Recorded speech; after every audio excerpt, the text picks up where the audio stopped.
Саламатсыздар ма? Құрметті қоғамдық қатысушылар, Қазақстан Республикасы экологиялық заңнамасына сәйкес Шу ауданы әкімдігінің тұрғын үй коммуналдық шаруашылық жолаушылар бөлігі және автомобиль жолдары бөлімі коммуналдық мемлекеттік мекемесінің қатты тұрмыстық қалдықтар полигонына қоршаған ортаға шығарылатын эмиссия нормативтерінің жобасы, қалдықтарды басқару бағдарламасы, өндірістік экологиялық бақылау бағдарламасы, қоршаған ортаны қорғау жөнінде іс-шаралар жоспары, әсер етуге экологиялық рұқсат алуға арналған құжаттардың материалдары бойынша ашық жиналыс түрінде қоғамдық тыңдаулар өткізуде. Қоғамға ақпарат Магнолия облыстық газеті және Жамбыл телеарнасы берілген хабарландырулар арқылы жеткізілді. Сондай-ақ хабарландырулар тақталарында және Жамбыл облысы табиғи ресурстар және табиғат пайдалануды реттеу басқармасының интернет ресурсында орналастырылды. Қоғамдық тыңдауларға жергілікті атқарушы органдардың өкілдері мен мүдделі жұртшылық қатысуда.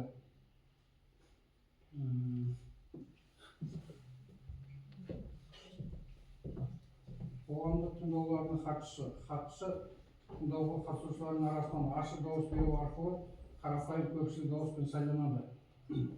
Хатшы ретінде келесі кандидатура ұсынылады: Казэкопромстрой жауапкершілігі шектеулі серіктестігінің басшысы Амзекулов Алмас Момынханұлы. Қарсы еместер ме хатшының сайланғанына? Саламатсыздар ма? Шу ауданы Есікте Шу ауылдық округі Белбазар ауылының тұрғындары. Мына біздің қоғамдық тыңдаудың өткізіп жатқан себебі, мынау биыл сіздерде 25-ші жылы декабрьде полигон, қатты қалдықтар полигонының уақыты бітеді. Соны созу бойынша біз жоба әзірлеп жатырмыз. Сол бойынша қоғамдық тыңдау өтуде. Полигонға келетін болсақ, Есікті Шу ауыл округінен 1055 метр қашықтықта орналасқан полигон. Полигонның сипаттамаларына келетін болсақ, ұйымдастырылатын жұмыстар бойынша қатты тұрмыстық қалдықтар үйіндісіне келесі жұмыс түрлері орындалу қажет. Қатты тұрмыстық қалдықтар шығару бойынша жұмысты орындау кезінде қабылдау, сақтау және одан ары оқшаулау. Ұйымдастырылған қатты тұрмыстық қалдықтар үйіндісі экологиялық құрылымдар кешенімен қамтамасыз етілген және қатты тұрмыстық қалдықтарды сақтауға және көмуге арналған. Қатты тұрмыстық қалдықтарды ұйымдастырылған үйіндісі атмосфераның, топырақтың, жер үсті суларының ластануынан қорғауды қамтамасыз етеді. Және де ұйымдастыру қатты тұрмыстық қалдықтар үйіндісіне қатты тұрмыстық қалдықтарды нығыздау жүзеге асырылуы қажет.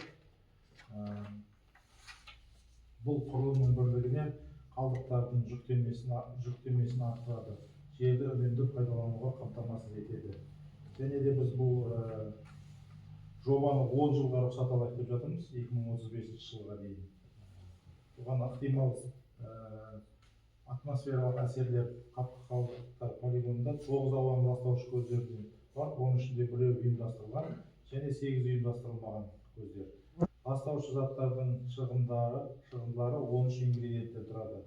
Нормативті шарт шығындылар жобасына сәйкес жалпы шығындылар жылына 10,9689 тоннаны құрайды. Оның ішінде қатысты 8,6372, газ тәріздес сұйықтықтар 2,3317 тоннаны құрайды.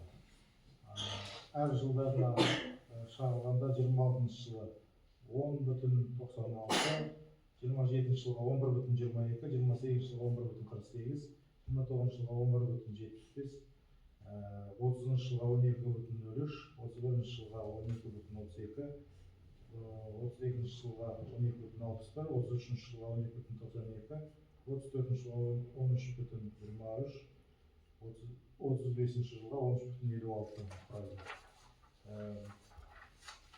Қатты қалдықтардың полигонына қоршаған орта іс-шаралары бойынша қоршаған ортаға әсер ету мониторинг жүргізу керек. Көшеттер отырғызу және оларға күтім жасау арқылы абаттандыру және көгалдандыру, жабдықтарды жөндеу және көлік құралдарын жөндеу кезінде жаңа жағармайлардың төгілмеуін ағарту және насихаттау экологиялық басымдарға жазылу, іс-шаралар бойынша акциялар өткізу, жарыстар өткізу экология бойынша халықтың экологиялық мәдениетін көтеру мақсатында сенбіліктер өткізу және жабдықтарды, көлік құралдарын жөндеу кезінде әртүрлі жағар-жағармайлардың төгілмеуін болдырмау керек. Осы біз Құдай қаласа 26 жылы январьдан бастап жобаны дайындауға тырысамыз, 26 жылға дейін. Сұрақтарыңыз жоба бойынша болса қойыңыздар. Сұрақтарыңыз бар ма? Сұрақ жоқ дейді. Орнын.